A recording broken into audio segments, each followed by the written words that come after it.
But I'll never forget this. We were playing McDaniel Friday night. McDaniel was not very good. At the time, they were known as Western Maryland. And I went I think it was 3 for 16. Very bad night. 11 points. I'm averaging 32. I'm on top of the world. I'm leading the country in scoring. We were playing Johns Hopkins the next day. And so he knew I was hurting. And the next morning, I go to do my spin shooting workout before the game. If the game's starting at 1, I'm there at 10. And I go in my locker room and I pull out my sneakers, and in there's a little note. It says, shoot to make, not to take. That's all it said. Shoot to make, not to take. And I didn't need to ask anyone who put it there. I knew who put it there. That really resonated with me because, you know, the night before, I shot to take. You know, and we all do this in our sport. We do it in our life. We do it in our businesses. You know, if you're going to do something, put everything into that.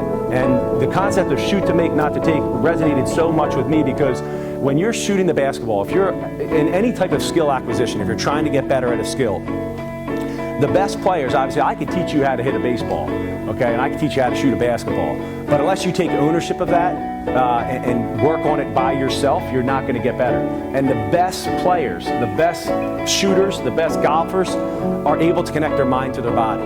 And in that motion of a golf swing, of a baseball swing, of a basketball shot, they're able to be their own best coach, giving themselves internal feedback. So shoot to make, not to take is, if I'm shooting the ball very well, all right, I know exactly what that feels like. All right, I'm not just coming off the screen, catching and shooting. I'm shooting to make every single shot, locked into every single shot.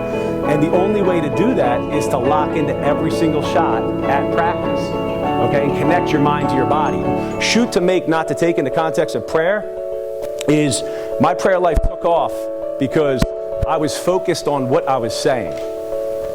I was focused on what I was saying. So many of us, and for me, for the longest time, when I would say the Hail Mary, I would say words. When I would say the Our Father, I would say words. Okay? All right, when I started growing as a follower of Christ and in purposeful prayer, I was praying with purpose. Okay, I was praying, when I say the Hail Mary, actually visualizing, which I'm going to get to in a second, I really visualize her bestowing grace upon me in the context of whatever I'm praying for. If I'm praying for my mother who just had 2 knee replacements, I'm actually thinking about that as I'm praying, and I'm locked in. And it's not an easy thing to do. If you shoot to make, not to take in an hour workout, you're going to miss shots. And if you miss those shots, you have to shoot those shots until you make them. Okay, if you want to pray the Hail Mary or the Our Father and your mind's not locked in, for me, I find success in continuing until I get it right. If my mind is drifting on what I need to do tomorrow, when I'm trying to say the glory be, I say it again.